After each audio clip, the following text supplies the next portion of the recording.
ардақтылары, құрметті ұстаздар, сүйікті оқушылар. Баршаңызды егемендігіміздің айтулы мерекесі 30 жылдық мерейтойымен шын жүректен құттықтаймыз. Тарихы сырлы, ертеңі нұрлы, ғажап ел атты тарихи музыкалық қойылымымызға қош келдіңіздер. Дәл қазір ортаға мектебіміздің директоры Умирбекова Сәуле Рахимқызын шақырып, құттықтау сөз кезегін ұсынамыз.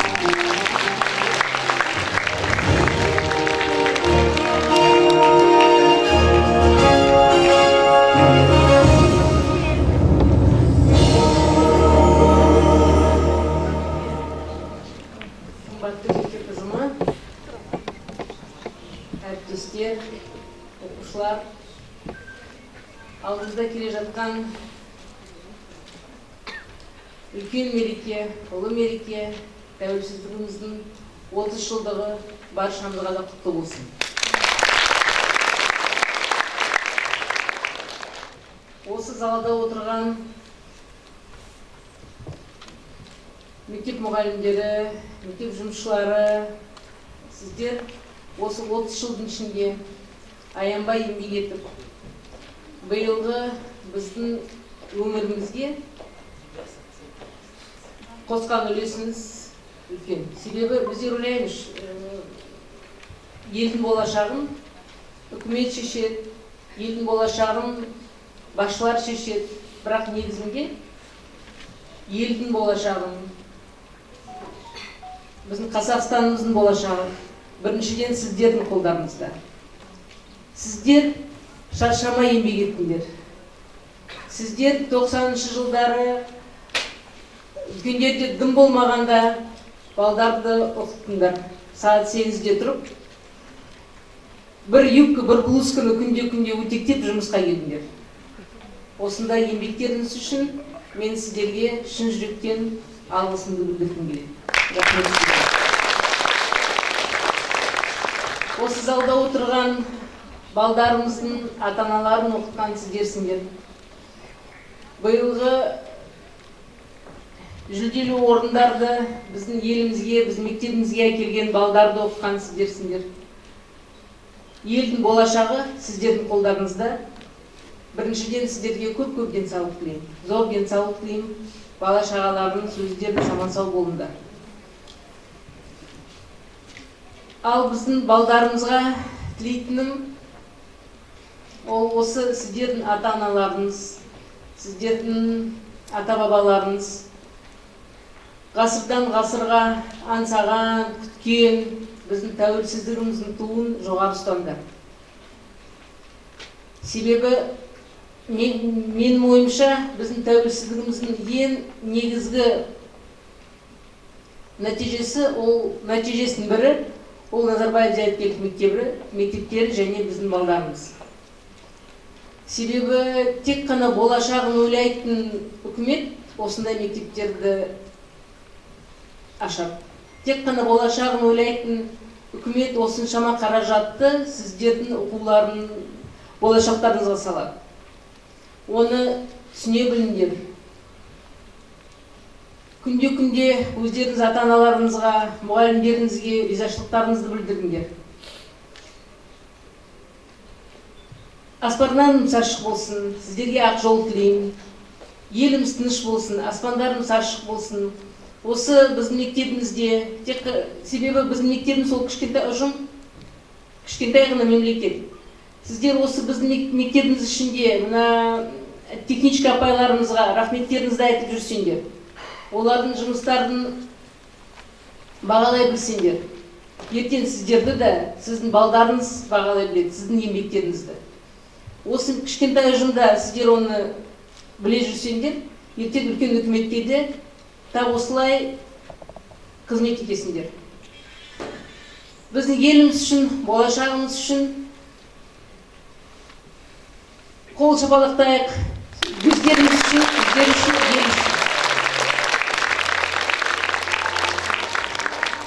За 30 лет независимости мы с вами очень часто говорим о том, что сделали не так, Но, наверное, в первую очередь надо говорить о том, что мы сделали правильно. И наше вложение нашей страны в образование – это, наверное, самое главное достижение, для меня, как для учителя. За годы существования нашей школы это получается третья часть из 30 лет независимости нашей страны. 10 лет существует Назарбаев интеллектуальная школа, и за это время мы вместе с нашим государством с вами выросли. За это время мы воспитали целую плеяду учителей-экспертов, учителей, которые завоевали звание «Учитель года». В этом году у нас в лице Успанова Мирата есть «Учитель мира», и мы, наверное, должны сказать огромные слова благодарности Самату Шарипову, который первым эту дорогу открыл и стал учителем года в рамках автономной организации образования.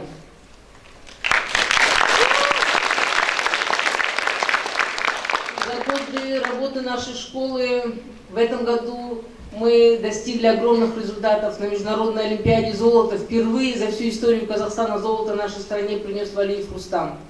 В этом году наши дети завоевали 2 медали на президентской олимпиаде. Мы с вами получили олимпийскую медаль Алишера Иртибаева. И за всем этим огромный труд большого коллектива учителей и сотрудников Назарбаев интеллектуальной школы города Актюбе. За этим огромный труд ваших родителей, которые вкладываются в вас, стараются сделать так, чтобы каждый из вас стал достойным гражданином нашей страны. Поэтому я думаю, что наш с вами путь наш личный, как гражданина этой страны, это путь нашей страны. Мы с вами взрослеем, развиваемся, меняемся, становимся глубже, становимся шире. Мы с вами воспитываем в себе глобальное гражданство, и вместе с этим растет, изменяется в лучшую сторону наша с вами страна. Я вас еще раз хочу поздравить с огромным, важным праздником, Днем независимости нашей страны. И каждому из вас хочу пожелать независимости. Независимости физической, чтобы мы с вами были здоровы. Независимости морально-психологической, чтобы мы были уверены в будущем дне. Независимости финансовой. Я хочу, чтобы каждый из вас завтра стал крепко на ноги, чтобы смог кормить свою семью, смог растить детей, будущих граждан нашей страны. Я хочу пожелать независимости нашей стране. С праздником, с Днем независимости Казахстана.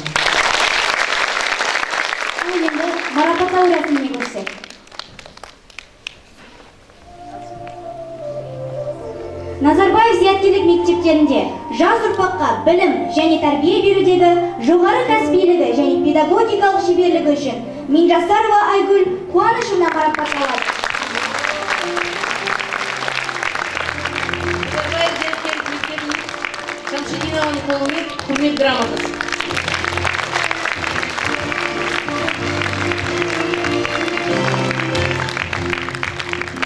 Назарбаев зияткерлік мектептерінде жас ұрпаққа білім және тәрбие берудегі адал еңбегі үшін Еңсепова Айгүл Сейткалиевна марапатталады.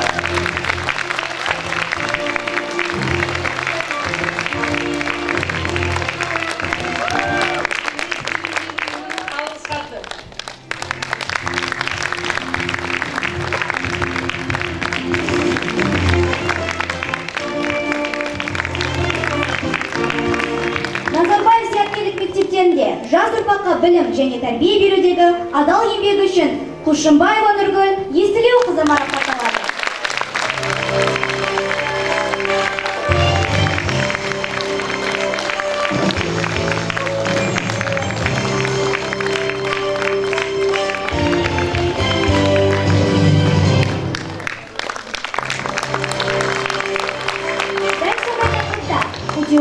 Утеубаева Гүлжан Убайдуллаевна марапатталады.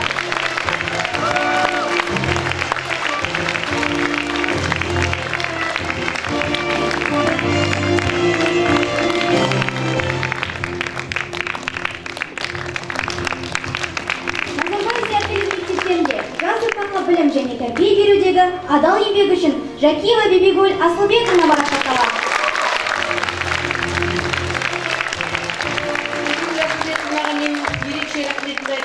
Себебі мына туған елге тағзым тақырыбы бойынша және мына тәуелсіздікке орай ашық сабақтарды ұйымдастырған Бибигүл Асылбековнаға мында бір алғысым.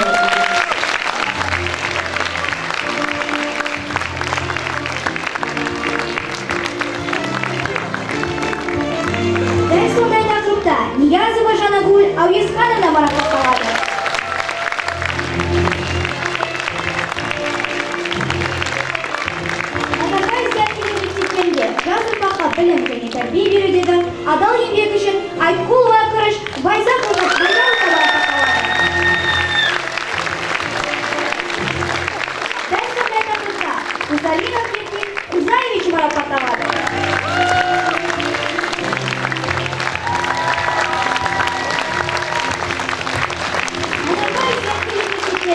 Жас ұрпаққа білім және тәрбие берудегі адал еңбегі үшін Құрманғалиев Ерғали Қыдырғалиевич дәл сондай тақырыпта Жарылғазин Сейітжан марапатталады.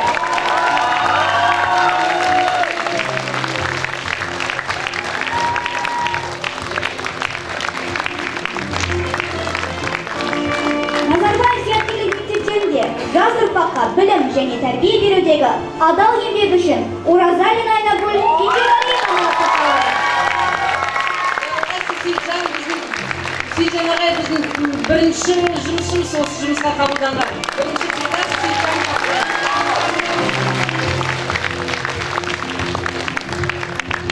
Дәл сондай тақырыпта Мұслаева Жұлдыз Зейнуллақызы марапатталады.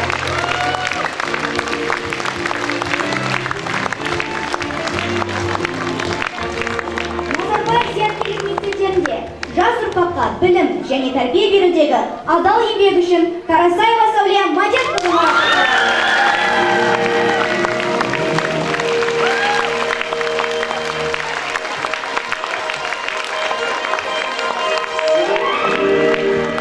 Дәл сондай тақырыпта Лойлер Нейтан Давид марапатталады.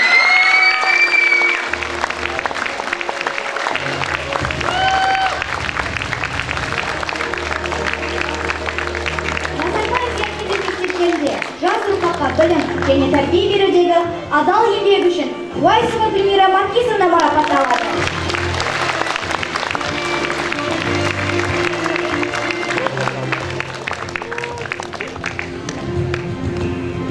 Назарбаев зияткерлік мектептерінде жас ұрпаққа білім және тәрбие берудегі адал еңбегі үшін Мақтубулова Айгерім Жанибековна марапатталады.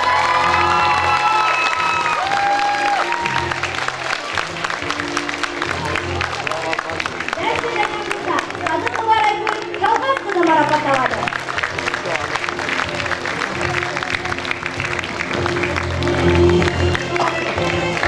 Назарбаев зияткерлік мектептерінде жас ұрпаққа білім және тәрбие берудегі адал еңбегі үшін Талғатқызы Замал марапатталады.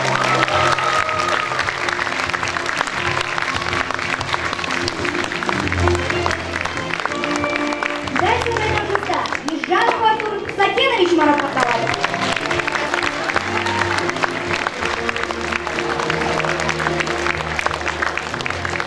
Назарбаев зияткерлік мектептерінде жас ұрпаққа білім және тәрбие берудегі адал еңбегі үшін Исаева Алмагүл Аташевна марапатталады.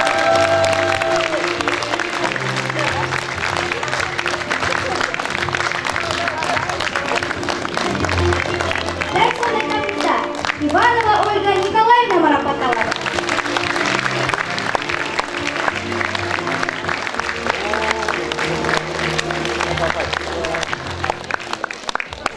Назарбаев зияткерлік мектептерінде жас ұрпаққа білім және тәрбие берудегі адал еңбегі үшін Маслова Елена Геннадьевна марапатталады.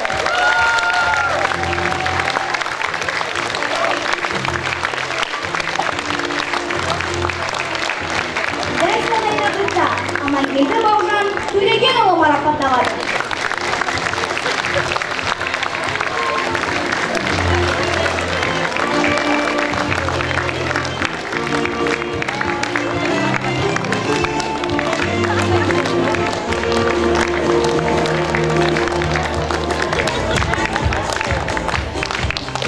Отбасы, мектеп, қауымдастық, бала мүддесіне қызмет етеміз.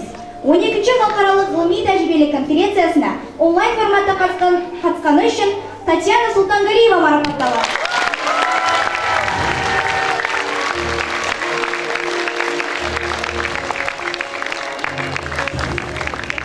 Дәл сондай тақырыпта Мақпал Есеева марапатталады.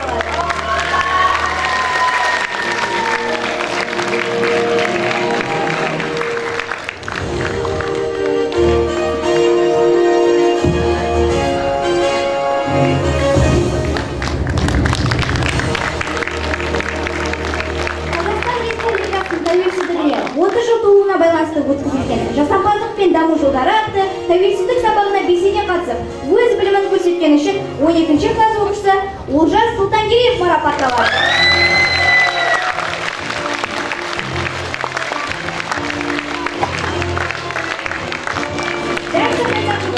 Өз білімін көрсеткені үшін 12-ші класс оқушысы Камила Садова марапатталады.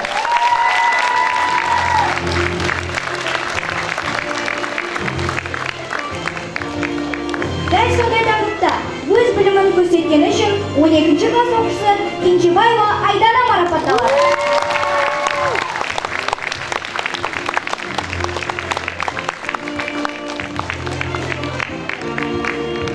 Дәл сондай тақырыпта өз білімін көрсеткені үшін 12-ші класс оқушысы Али Самал марапатталады. Өз білімін көрсетіп 12-ші класс оқушысы Жұмағазин Нұрым марапатталады.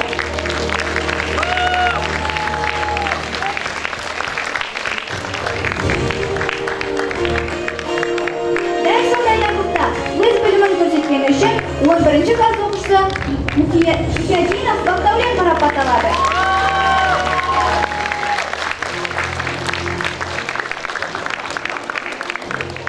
Дәл сондай тақырыпта 11-ші класс оқушысы Болатбеков Жантілеу марапатталады. Дәл сондай тақырыпта 12-ші класс оқушысы Сұрыш Айсана марапатталады.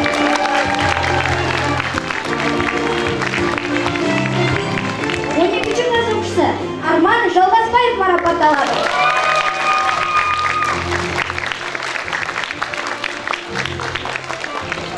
Дәл сондай тақырыпта өз білімін көрсеткені үшін 11-ші класс оқушысы Айқұл Қышыбек марапатталады.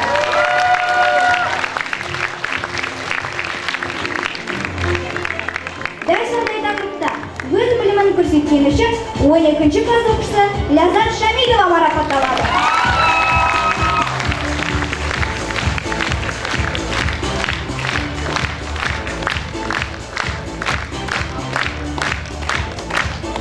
Дәл сондай тақырыпта өз білімін көрсеткені үшін 12-ші класс оқушысы Әсем Аманбай марапатталады.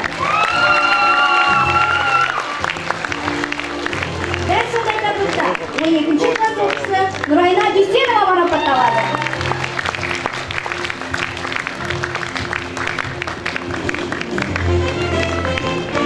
Дәл сондай тақырыпта өз білімін көрсеткені үшін 12-ші класс оқушысы Гүлназ Аманжолова марапатталады.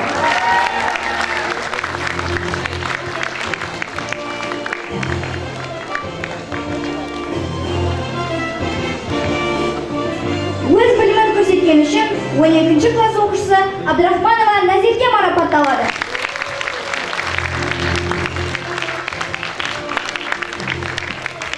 Дәл сондай тақырыпта өз білімін көрсеткені үшін 12-ші класс оқушысы Даназия Бердібекова марапатталады. Дәл сондай тақырыпта 12-ші класс оқушысы Әсет Бейсенбаев марапатталады.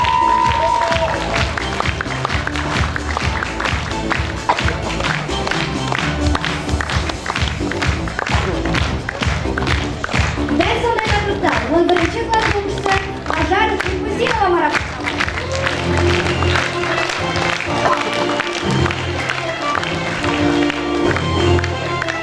Дәл сондай тақырыпта 11-ші класс оқушысы Алченов Нұрасыл марапатталады.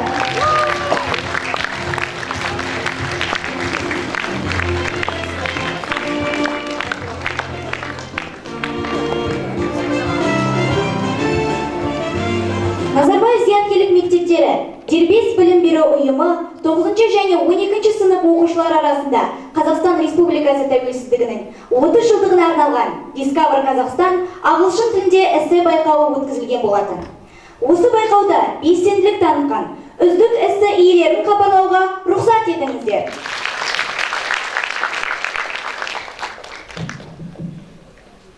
Қазақстан Республикасының жалпы білім беру ұйымдары және Назарбаев зияткерлік мектептері оқушыларының арасында Қазақстан Республикасы тәуелсіздігінің 30 жылдығына арналған тәуелсіз елдің ұрпағы тақырыбы бойынша Discover Қазақстан ағылшын тіліндегі үздік эсселер байқауына қатысып, белсенділік танытқаны үшін Вахид Гүлім марапатталады.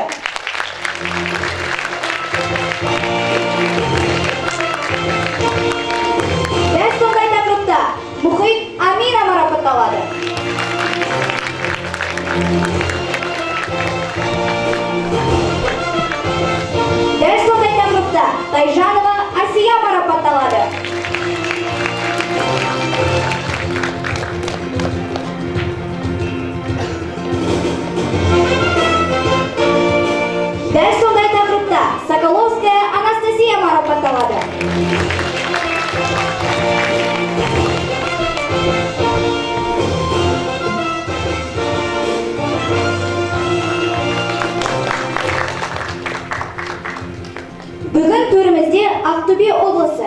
Кәсіпкерлер палатасының директоры, облыстық мәслихат депутаты Шынтасова Сулпан Панайқызы қонақта. Сулпан Панайқызы, құттықтау сөз кезегін өзіңізге ұсынамыз. Председатель попечительского совета нашей школы. На сегодняшний день мы показывали Сулпан Панайқызы наши проекты, и мы надеемся, что усилиями депутатов попечительского совета наши проекты наших детей получат продвижение в жизни. Я очень благодарна за многолетнюю совместную работу.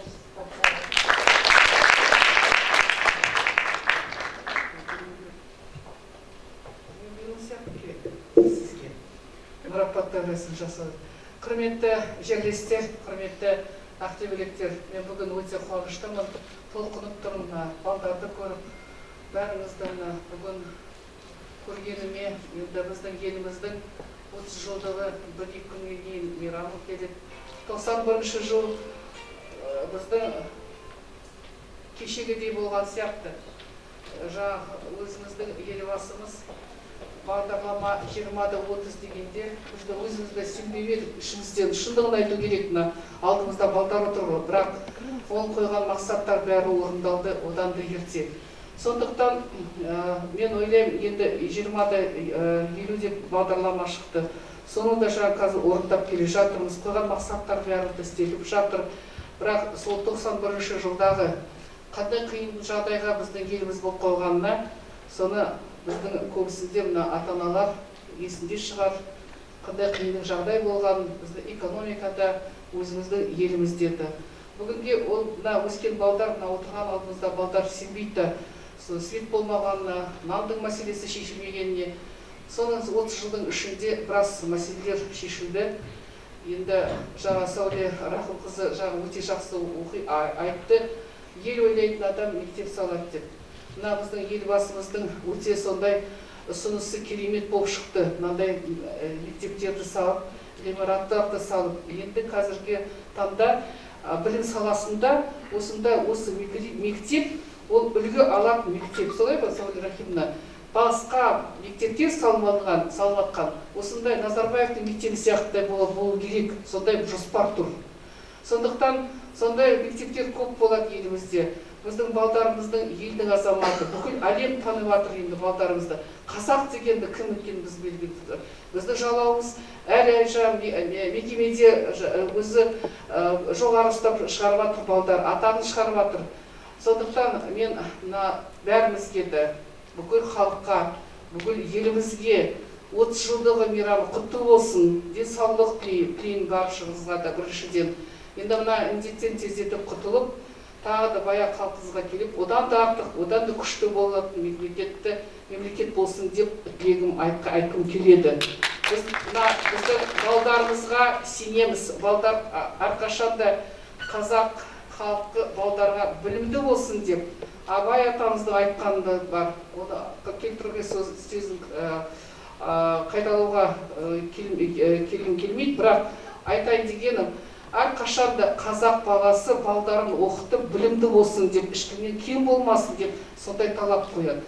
Сондықтан мына балдар бақытты болсын, мына көріп отырмын аталарын, әжелерін келіп отырған, сізді мақтаныш болсын, біз де мақтанайық. Әрқашанда ғылымда, жаңағы әр саласында экономиканың жоғары беделде жүрсін балдарымыз, бақытты болсын, ешқандай жамандық болмасын, аспанымыз ашық болсын, осындай мектептер көп болсын. Жеке мен Сәуле Рахымқызына өзімнің алғысымды келтіргім келеді. Мен біраз жыл танимын, әрқашанда білім саласында біраз жасаған, өзінің еңбегі өте зор. Сәуле Рахымқызы бұндағы мектепке қайтып келгенде өзімді қуандым. Сондықтан Сәуле Рахымқызы сізге де денсаулық, әрқашанда осындай әдемі, ақылды, керемет болып жүре беріңіз, басшы болып. Сізге де әрқашанда сәттілік тілеймін жұмысыңызға, бәріңізге үлкен рахмет. Осындай бізге мақтаныш балдарды тәрбиелеп жатқаныңызға рахмет. Баршаңызға да тағы да мейрам құтты болсын.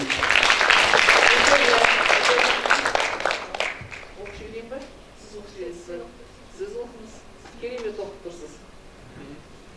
Қазақстан Республикасының білім беру жүйесін дамытуға қосқан зор жеке үлесі, жұмыстағы жетістіктері мен жоғары кәсібилігі үшін Умирбекова Сәуле Рахимовна марапатталады.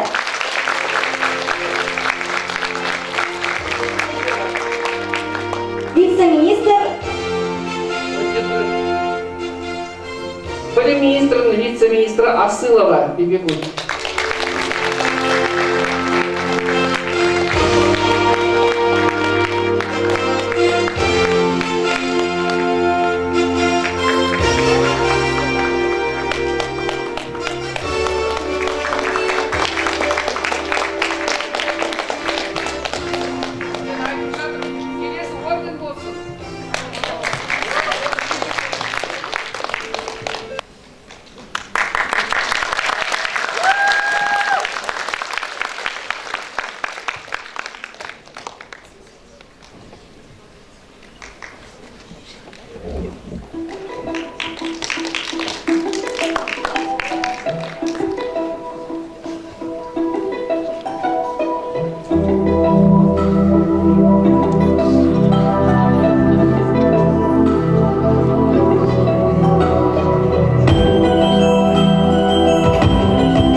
Сізге бір сұрақ қойсам болады ма? Ағай, музейді тезірек аралайықшы. Ағай, когда мы уже начнем экскурсию? Ағай, қолыңызды көрсек бола ма? Тыныштық сақтай оқушылар. Мұражайды шулауға асыр салып жүгіруге болмайды.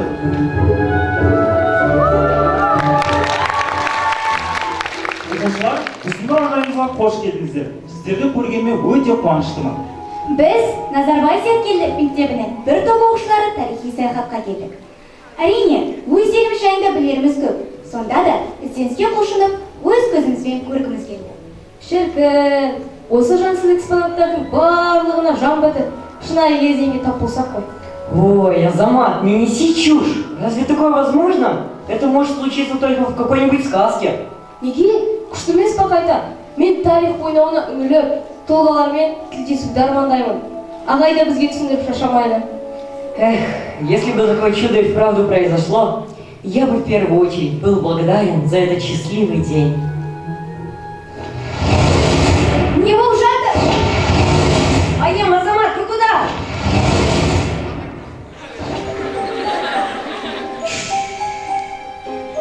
Олар әлі қандай ғажайып мұражайға келгендерін білмей тұр. Ал алдағы қызықтарға сіздер куә боласыздар.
Мәссаған, не болып кетті өзі?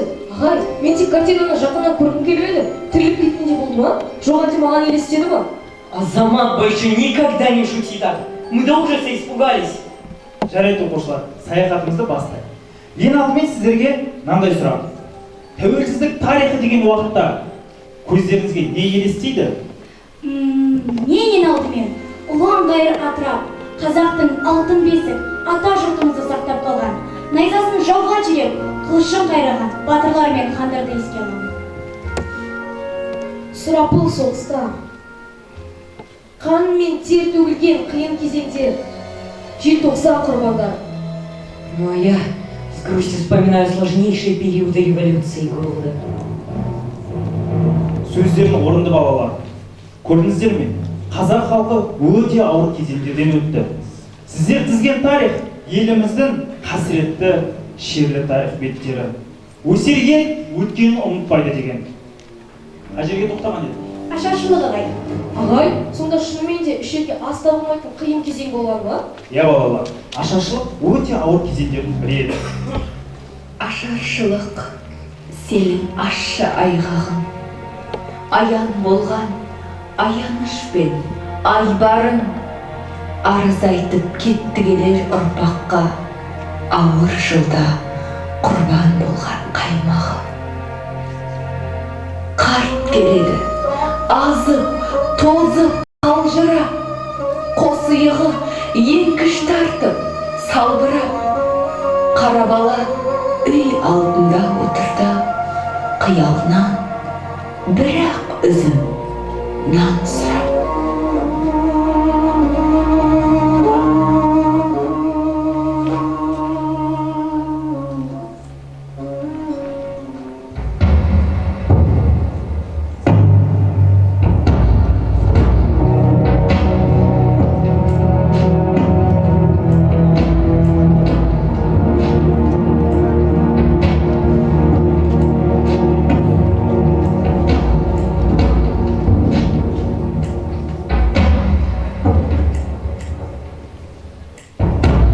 Қиын жолдардан аман келеміз, асыл заман саған сенеміз.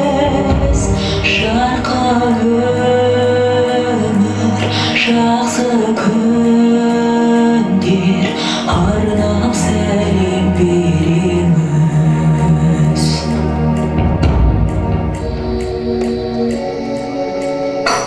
Жерім құлпырды, барын берем деп, елім жасап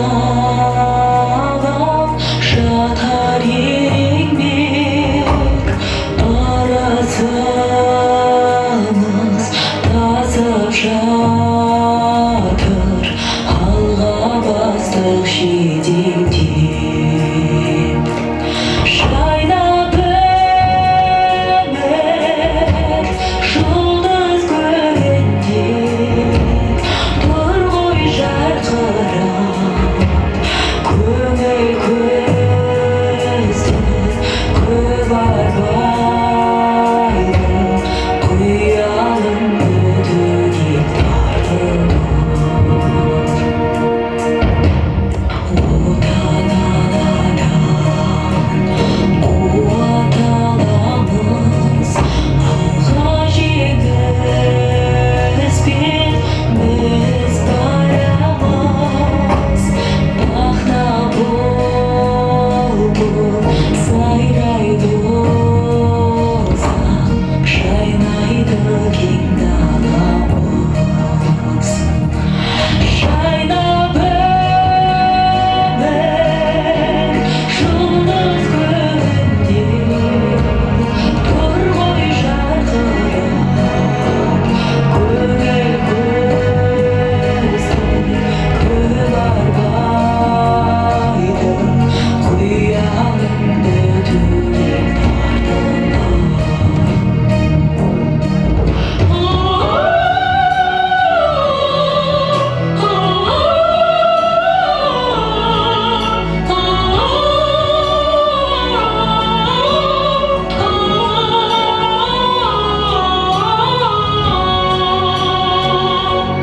Жайнап өмір жұлдыз көлінде тұр ғой жарқырап, көңіл көзді көп арбайды, құйалымды түгел тартып. Көңіл көзді көп арбайды, құйалымды түгел тартып.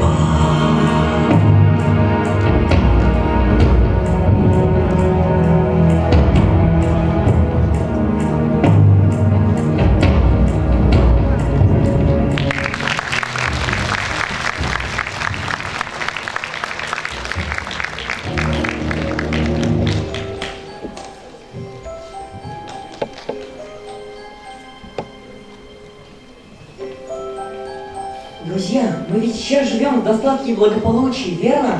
Иә, біз қазір нағыз тоқшылықта, молшылықта өмір сүріп жатырмыз. Бірақ кейде тасынып, еркелеп, қанағат тұтпай қаламыз. Я, достар, дұрыс айтасыздар. Бізге ішем, не жемін демейміз. Тіпті білім алып, ғылым қылсақ та барлық жағдай жасалған. Шынымен де ойландырып тастады.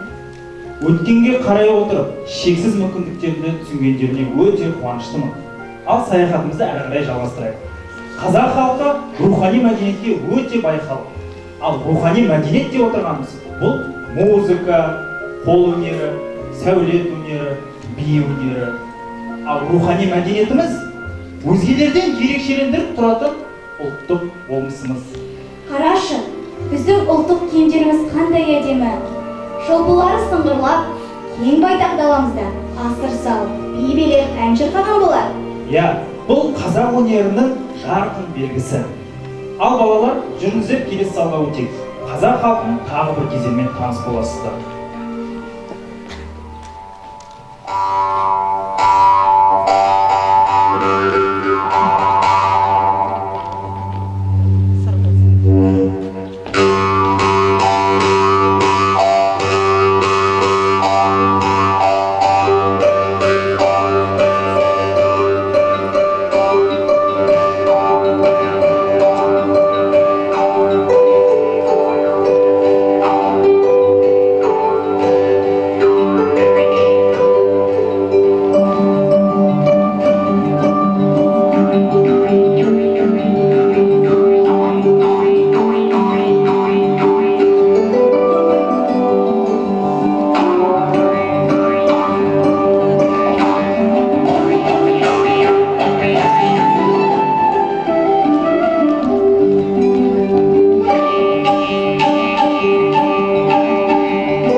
Тарихымызда ойып тұрып орын алатын тағы бір кезеңмен танысамыз. Алдарыңыздағы тұлғаларды танып тұрсыздар ма? Иә, бұл Алашордасын құрған зиялылар ғой. Дұрыс айтасыздар. Қазақ халқының мұң мұқтажын қорғауды мақсат етіп Алашорда үкіметі құрылған еді. Алашорда үкіметінің көсемі болып Әлихан Бөкейхан болса, ұлттық мүдде үшін қызмет еткендер Біржан Дулатұлы, Ахмет Байтұрсын. Көрдіңіздер ме? Алаш ардагерлерсіз мемлекетіміздің тарихын қалыптастыру мүмкін емес еді.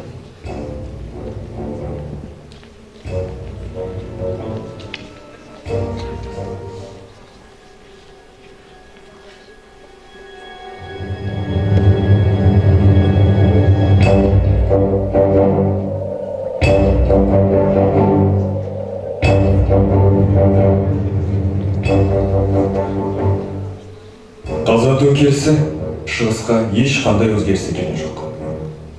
Губернатордың орнын жұмысшы алмастырды.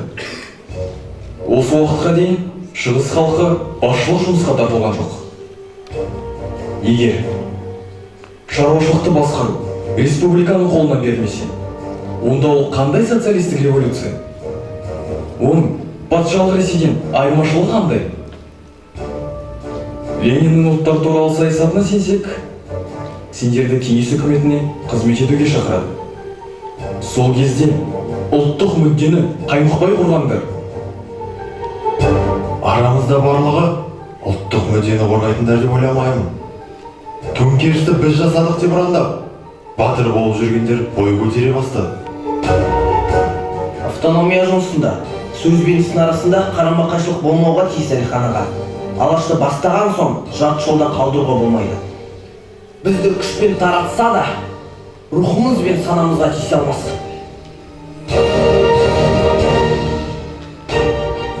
Ұлтқа қызмет ету білімнен емес, мінезден.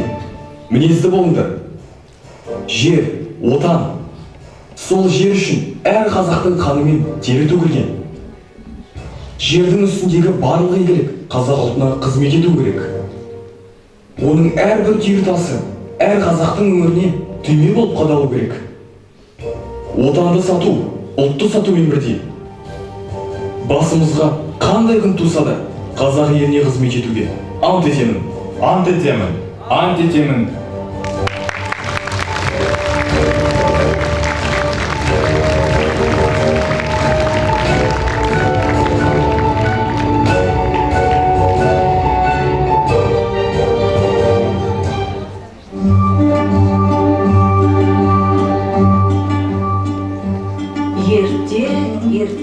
Ертеде ежелгі бір заманда бейбітшілік дарағы жапырағын жайған бәйтерек ағашы болыпты.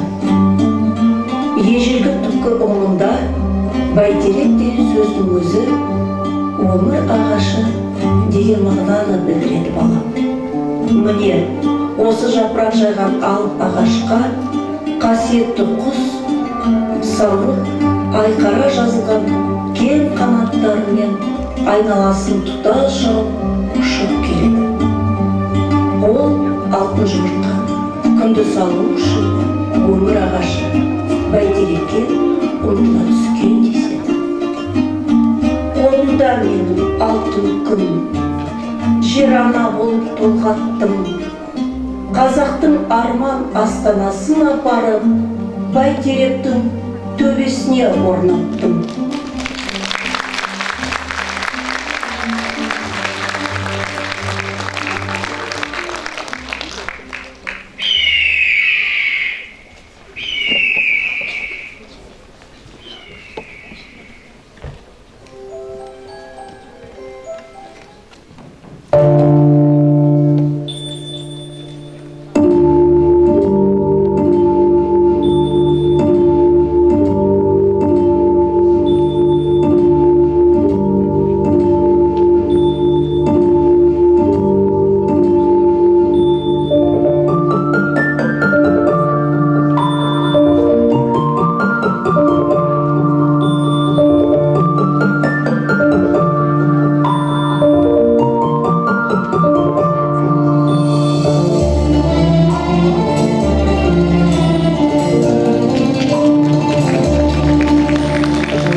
тәуелсіз Қазақстан.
болды. Биыл тәуелсіздігіміздің таңы арайлап атқалы 30 жыл. Тарихы сырлы, ертеңі нұрлы, ғажап ел. Взглянув на историю нашего народа, мы никогда не будем стоять на одном месте. Мы будем двигаться только вперед, к совершенству!